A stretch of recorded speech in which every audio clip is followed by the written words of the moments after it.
Hi everyone. It's been a couple of weeks since I've made a video, and I've got a lot of projects going on. Last week I was busy breaking up old pallets that I got. So let me just kind of take you through a little tour through the shop. I got another toy, believe it or not, a pre-Father's Day gift, so I'll tell you what I got and what I need to do with it. The toy that I got last week at Lake of the Ozarks is this rigid 13-inch planer. Oh yeah, buddy, you got a nice little butt there. Come on, move out of the way, son. Poor old buddy. I'll tell you a little story about him. But anyway, my wife and I went into a factory parts direct store, and I'm going through there. I saw my rigid spindle sander that I had recently got at that estate sale, you know, about a month ago now. But I saw this rigid, buddy, come on. Bless your heart. Bless your heart, buddy. You know, let me change gears here. Buddy is, believe it or not, is a cancer survivor. January 27th, he had a tumor, and I think we caught it early. He went through 8 treatments of chemotherapy up at University of Missouri Veterinary School, and we can see on his legs here the shaved off spots on his forearms where they administered the chemo. We did the first 4 weekly, and then the last 4 was every other week. And last Thursday we just went up there, and they're pretty sure he's in remission. So the end of this month he goes up for ultrasound and check his spleen and his lymph nodes area. So way to go, buddy. Fight the fight. Australian Shepherd and maybe a mix of a Brittany Spaniel in there. But anyway, let's get back to the planer. So my wife, she saw that I was about to have a heart attack, so she told the salesman that he might have a heart attack in here, and he told her that if it made her feel any better, that he was a certified EMT, so he'd be able to take care of me. Well, I'm drooling over this 13-inch planer, and I'm starting to look around the store, and I'm wondering, where is my wife at? And the salesman said, well, last I heard was she was going over to the kitchen store. And I said, well, I'll be doggone, I wanted to ask her if I could get this planer. And he said, well, when she walked out, she said, Happy Father's Day. And I said, she did? Well, let's load it up. And I said, if she didn't, hopefully forgiveness is easier to ask than permission. So that's how I ended up with this rigid planer. This week I've got pallet wood, and you know, for most of y'all, this isn't your typical pallet, but there's a publishing company, and they have to have specially built pallets so that the paper doesn't get wrinkled. So it's made out of these pine boards, and there's no gaps. It's just solid wood all the way across. So I had to break them down. There's 2x4s in the mix. These little 4x4 blocks, I'm not sure what I'm going to use them for. Could burn them. But I've been in the process. I've already made one Adirondack chair. So I'm converting these cardboard templates by using this 1/4-inch plywood. With the 1/4-inch plywood, I make my templates. Got them all labeled. There's the support J, support K. Here's your arm support. Here's one of the backrests.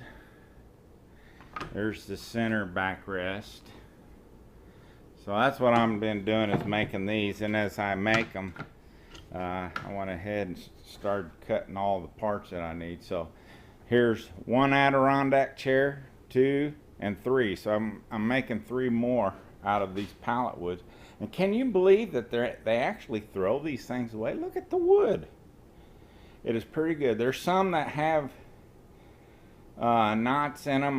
As long as they're in the middle of the board, that's fine. I don't like them along the edges. The ones that appear to have some bad spots in them, I'm going to save these boards for smaller projects like my bluebird houses that I make.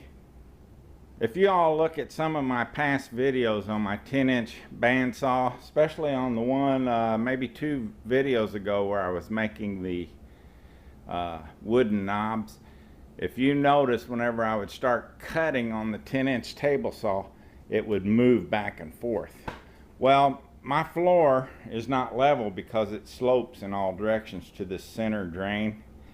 So depending on where it's setting, the table has 4 legs, so one actually is rocking.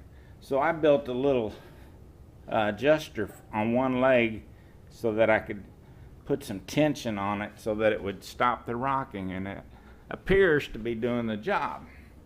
So I'm happy with that project. If you go back another couple videos, you'll see my router table. And now I'm not completely done with this. I still need to put a feather board on it. Of course, I do have this yellow one that could work. So, you know, it's not like I have to hurry up and do it. But one day, my finger did hit this ball bearing while I was using those templates. So I stopped making Adirondack chairs and went ahead and built this bit protector to keep my fingers out of the way. But I just have to tell you something. If you build a router table, it might be best just to leave it bare wood and just put a finish on it, or just spray some furniture wax on it to furniture polish to make it slippery. Because look right here, the blue paint is starting to wear off. So I think I'm not going to worry about it. I'm enjoying it. The dust collection system works excellent. Even from that far away, a couple inches there, it sucks it away pretty well. But yeah, if I build another one, I probably won't ever paint it again. However, it did look nice when it was just sitting there. But reality, if you're going to use the tool, it's going to wear. And of course, there's my spindle sander. That thing's working like a champ. And I just went to Harbor Freight this week and purchased some more of the sleeves. So I've got some 80 grit paper to go with that. And there's my Harbor Freight belt slash disc sander. And I still use it, believe it or not. If I've got that set up for the spindle and I need something flat surface, I just use that belt sander right there. I haven't really used this that much, even though it shows like it has been, but that was probably when I first got it. I was just trying to adjust this because Harbor Freight, if you ever buy one of their machines, you probably ought to just take it completely apart and rebuild it, because there was bearings. I had to actually, in this thrust bearing on this side, had to put another washer in there because this whole spindle assembly went back and forth. So I had it where this thing was coming out and rubbing on the table. So, but it's all fixed now, running pretty good, and I'm happy with it. And that's just about it. Cleaned up the floor today. It was pretty messy after I had started cutting the wood for my Adirondack chairs. There's some more bits and pieces of pallet wood down there. So when I run out of good pieces, I'm just gonna have to go back and get some more wood, because I still have a lot. I gotta cut my seat slats, and of course these seat supports, none of these boards that I got off of these pallet woods are long enough for this one piece here. But since I had my kitchen restoration remodel, I got to keep all my 1x12s that was used in my old kitchen cabinet. So I might be able to go out to the woodshed and find some boards long enough to build the seat support and also the arm assembly. That's it, guys. So I hope y'all have a good week, and if you haven't subscribed, I ask that you subscribe or thumbs up. I enjoy doing these.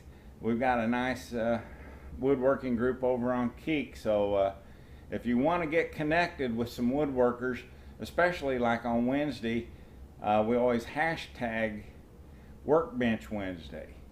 So if you go to Keek, you can do that and start finding some guys that are showing what's on their workbench on Wednesdays, and you can get in the group. We'd love to have you. Take care.